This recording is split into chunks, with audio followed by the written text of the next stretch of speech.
Hi friends, welcome to Swastika kitchen and restaurant. నేను ఈ రోజు గోంగూర ఎండు రొయ్యల కర్రీ చేయబోతున్నాను. ఆ కర్రీ ఏంటో మీకు ప్రాసెస్ నేను చెప్తాను. ఫస్ట్ ఏంటంటే, మీరు నా ఛానల్ ని ఇంతవరకు సబ్స్క్రైబ్ చేసుకోకపోతే సబ్స్క్రైబ్ చేసుకోండి, లైక్ చేయండి, కామెంట్ చేయండి. మీరు ఇచ్చే కామెంట్లు నాకు చాలా ఎంకరేజింగ్ గా ఉంటాయి. సో ఏంటంటే, నేను నా కుకింగ్ వీడియోస్ తో పాటు నేను డిఫరెంట్ రెస్టారెంట్ రివ్యూస్ కూడా మీకు పెట్టబోతున్నాను మా ఛానల్లో. సో ఖచ్చితంగా please like, share and subscribe. So ఆ ప్రాసెస్ ఏంటో ఒకసారి చూద్దాం. గోంగూరని ఇలా పేస్ట్ చేసుకొని పక్కన పెట్టుకుందాం. ఫస్ట్ ఆయిల్ వేసుకుంటున్నాను. ఇందులో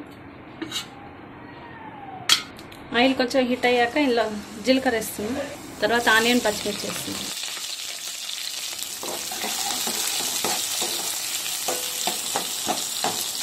మీరు గోంగూరతో ఎన్ని వెరైటీస్ చేసుకున్నా చాలా బాగుంటాయండి. ఎందుకో గోంగూర అంటే ఏది వేసిన కాంబినేషన్, చికెన్, మటన్, ఇట్లా ఎండు రొయ్యలు ఏదైనా దేంతో వేసుకున్నా గోంగూర టేస్ట్ మాత్రం రెట్టింపు అవుతుందండి. ఖచ్చితంగా ఈ వీడియో మీరు ట్రై చేయండి, చాలా బాగుంటుంది మీకు టేస్ట్. నేను ఇదివరకు ఒకసారి 2 సార్లు చేశాను, సో మీకు చూపిద్దామని మళ్ళీ ఈ వీడియో చేస్తున్నాను. కొంచెం సాల్ట్ వేస్తున్నాను, ఆనియన్ తొందరగా మగ్గుతుంది. ఆనియన్ ఇట్లా మంచిగా మగ్గిందండి ఎర్రగా. నేను ఇప్పుడు ఇలా అల్లం వెల్లిపాయ పేస్ట్ వేస్తున్నా.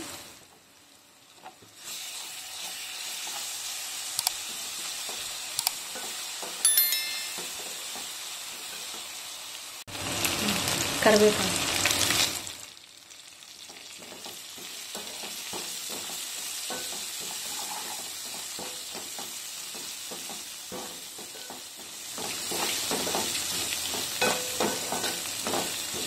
ఈ రెసిపీ అనేది చాలా పాతకాలం రెసిపీ అండి. అంటే వాళ్ళు ఎక్కువ వేసుకునేటోళ్ళు. కొంచెం కొత్తిమీర. సో ఇదంతా మగ్గిందండి. పసుపు వేస్తున్నా ఇందులో. రొయ్యలు వేసేద్దాం. రొయ్యలు నేను మంచిగా క్లీన్ చేసుకొని ఇట్లా కడుక్కొని ఇట్లా పెట్టుకున్నాను. ఇట్లా మంచిగా క్లీన్ చేస్తాను కదా.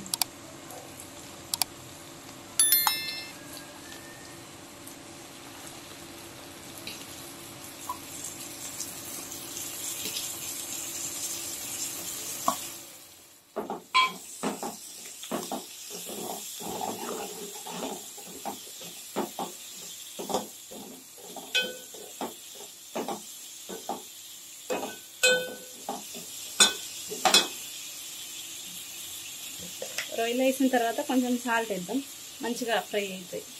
సాల్ట్ వేద్దాం.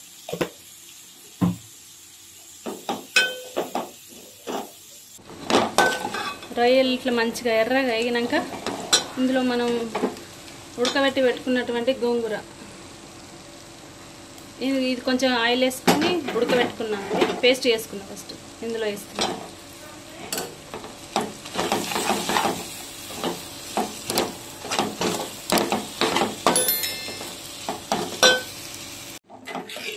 ఇట్లా గోంగూరని మంచిగా గోంగూరని ఇట్లా ఒక 2 నిమిషాలు ఫ్రై చేసుకోండి. అప్పుడే మీకు గోంగూర ఫ్లేవర్ రొయ్యలకు పడుతుంది, మంచిగా ఉంటుంది టేస్ట్. ఒక నిమిషం. గోంగూర రొయ్యలు ఇట్లా మంచిగా ఫ్రై అయ్యాక కారం వేసుకుందాం. పులుపు ఎక్కువగా ఉంటే కారం కొంచెం ఎక్కువ వేసుకోండి. అంటే గోంగూర బట్టి ఉంటుంది. కొన్ని పులుపు ఉంటుంది, కొన్ని పులుపు ఉండవు. సో మీకు పుల్లగా తినేటోళ్ళు అయితే కొంచెం మామూలుగా ఎక్కువనే వేసుకోండి. గోంగూర రెసిపీ ఏదైనా కూడా ఆ ఫ్లేవర్ దాకాలండి. అట్లా అయితేనే బాగుంటుంది రెసిపీ ఏదైనా, మనం దేంతో వేసినా కూడా. సాల్ట్ ఇస్తుంది.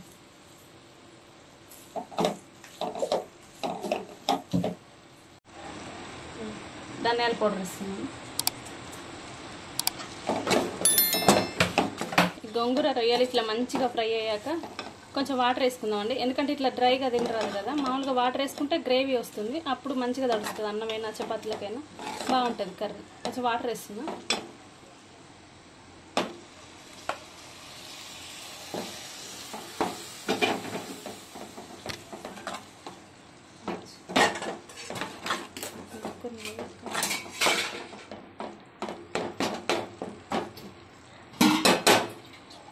వాటర్ వేసుకున్న తర్వాత ఇట్లా దగ్గరకు అయిన తర్వాత మనం ధనియాల పౌడర్ వేద్దాం ఇందులో.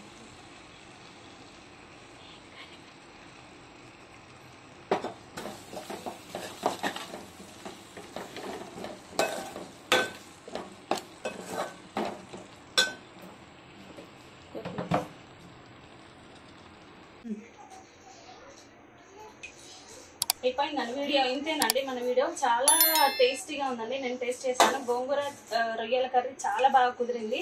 ఖచ్చితంగా మీరు ఈ వీడియోని ఖచ్చితంగా చూసి ప్రాసెస్ ఎట్లా ఉంది ఏంటని చేసుకోండి, ఎందుకంటే బాగుంటుంది కర్రీ.